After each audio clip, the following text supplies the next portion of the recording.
Buongiorno cari amici e benvenuti anche oggi nel canale vostro Marietto Veneziano. Come avete visto dal titolo, oggi parleremo ma chi sono questi maghi? E prima di iniziare il vostro Marietto vi chiede di iscrivervi al canale di The Garden del vostro Marietto Veneziano, di venirci a trovare i nostri gruppi Facebook e Telegram e soprattutto su Telegram alle 20:30 lunedì sera teniamo un percorso esoterico e poi vi ricordo che il vostro Marietto al mercoledì alle 20:30 sul tubo tiene una live gratuita con delle risposte col pendolino. Bene, detto questo, il vostro Marietto inizia un po' la pillola e vi vuole dire perché oggi parla di questa cosa qua. Chi sono questi maghi?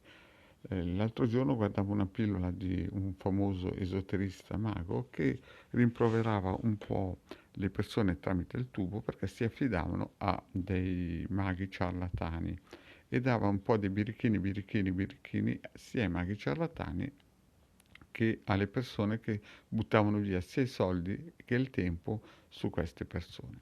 Allora, prima di tutto bisogna un po' partire agli albori della magia, di quando è incominciata stata a essere divulgata e scritta e quindi si parla per noi occidentali si parla un po' del Vecchio Testamento. Nel Vecchio Testamento venivano chiamati profeti e poi alcune volte maghi e via dicendo. Però il problema cos'era? Che nel Vecchio Testamento, quando un mago sbagliava previsione o profeta sbagliava previsione, gli tagliavano semplicemente la testa, lo mettevano in piazza e zacchete via. E quindi chiaramente di maghi ce n'era pochini e quelli pochi sicuramente erano bravi.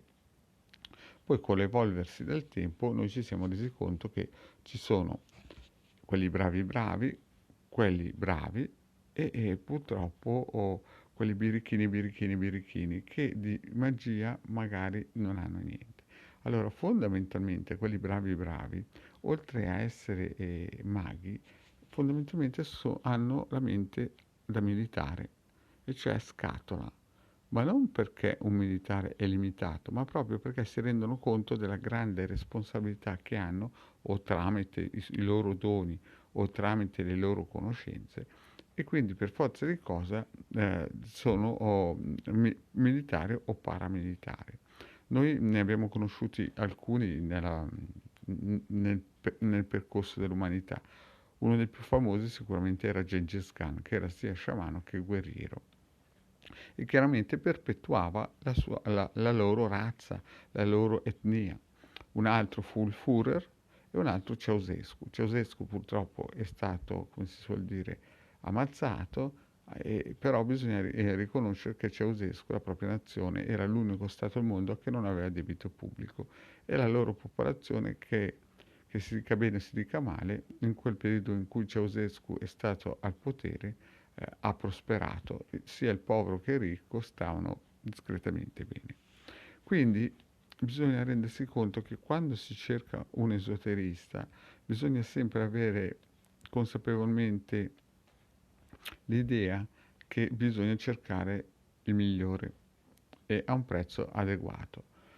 Allora, ci sono quelli bravi che il prezzo elevato lo tengono alto non perché vogliono lucrare, perché molto probabilmente a loro il denaro interessa molto relativamente, anzi non gli interessa per niente molto probabilmente.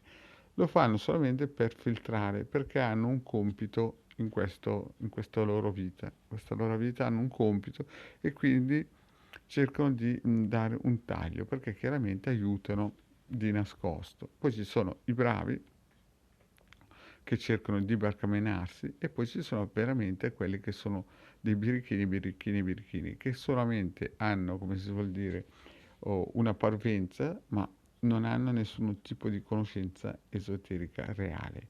E cioè praticamente scimmiottano e imitano. Alcune volte fanno dei rituali e alcune volte i clienti glieli commissionano e non li fanno.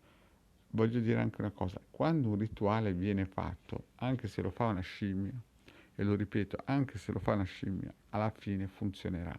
Perché? Perché se è fatto e viene in un certo senso lanciato e viene appiccicato alla lastra eterica della Luna, qualsiasi cosa viene messa lì, la cosa va avanti.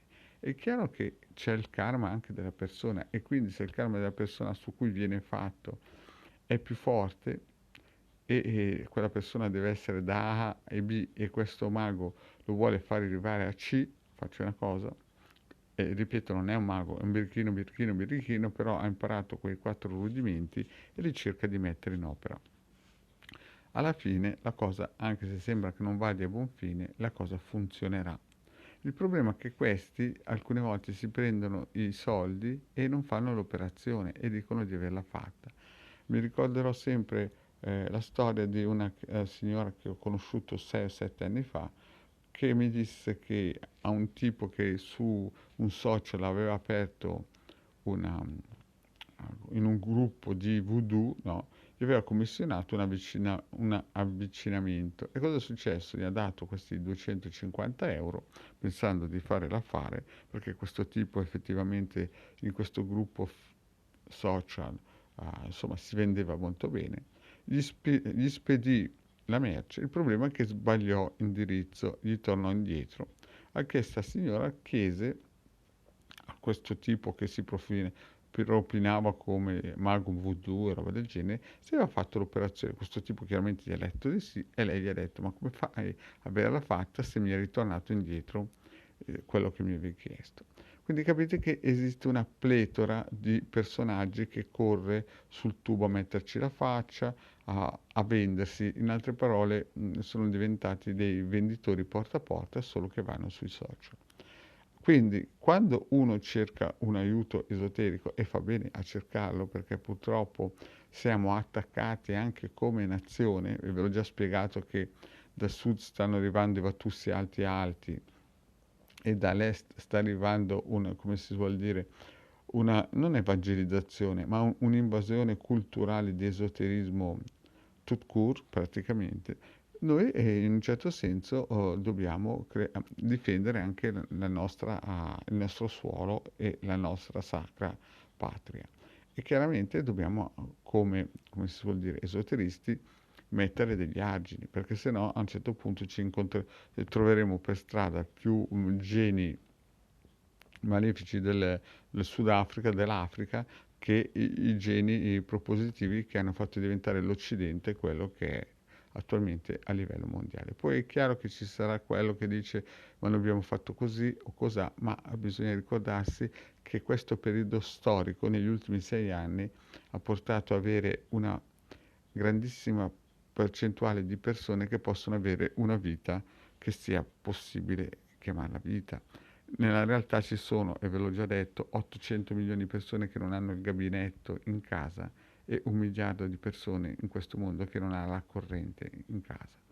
Quindi noi, che voi possiate pensare che stiamo andando bene o male, in questo Occidente stiamo andando bene in confronto a molte altre qualità di persone che sono su questo pianeta.